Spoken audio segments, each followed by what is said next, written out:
J'apprends à lire Joli coq. Les personnages de l'histoire, le coq, le ver. Entraîne-toi à lire les mots de l'histoire. Bec, coq, crête, kaki, maïs, patte, picore, plume, ver.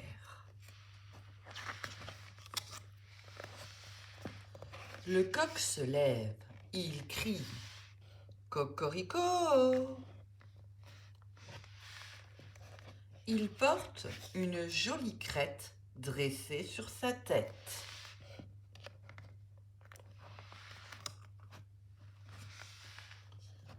Du bec, il lisse sa plume, puis il se pavane.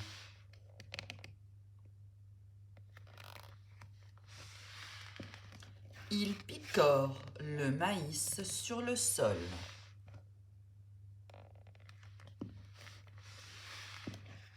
Il s'arrête, il gratte le sol de sa patte.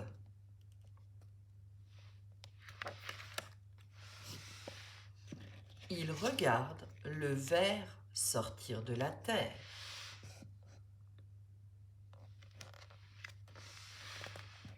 Il attrape le ver avec son bec.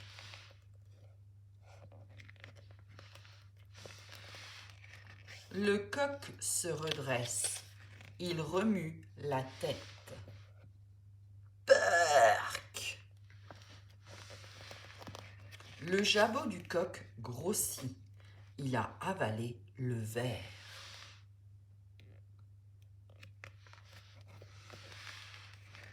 Le repas du coq se termine. Il remue le derrière.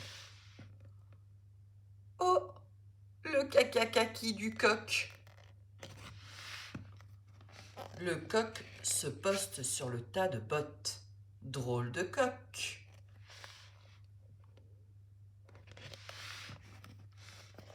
Le coq. Observe ce coq. Connais-tu le nom de toutes les parties de son corps? La queue, l'aile, la cuisse, l'ergot, les tarses. Incroyable! Les coqs et les plumes doivent avaler des petits cailloux. Ils serviront à broyer les aliments dans le gésier.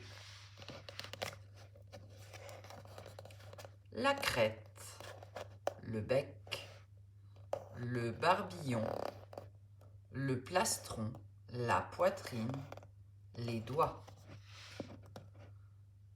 Pour qu'un poussin sorte d'un œuf, il faut que cet œuf ait été fécondé par un coq avant que la poule ne le ponde. Comme les œufs que tu manges viennent souvent d'élevage, où il n'y a pas de coq, ils ne contiennent pas de poussin. Le coq n'a pas de dents et ne peut pas mâcher. Alors, il a dans son cou un petit sac appelé jabot. Les aliments y restent le temps de ramollir et de pouvoir passer dans le gésier, l'estomac du coq, pour être complètement digéré. Le cycle de la vie de la poule. En 1, la poule est fécondée par le coq. En 2, la poule pond un ou plusieurs œufs. Elle couve les œufs dans le nid. L'œuf est clos, le poussin sort de l'œuf, le poussin grandit et devient une poule ou un coq. Je découvre les expressions françaises. La langue française aime exprimer des idées à l'aide d'images. Le coq et la poule lui ont inspiré beaucoup d'expressions. Découvre-en quelques-unes et essaye de retrouver leur signification. Sauter du coq à l'âne, être fier comme un coq, au chant du coq, être comme un coq en pâte, être une maman ou un papa poule, avoir la chair de poule, quand les poules auront des dents, être une poule mouillée. C'était Joli coq.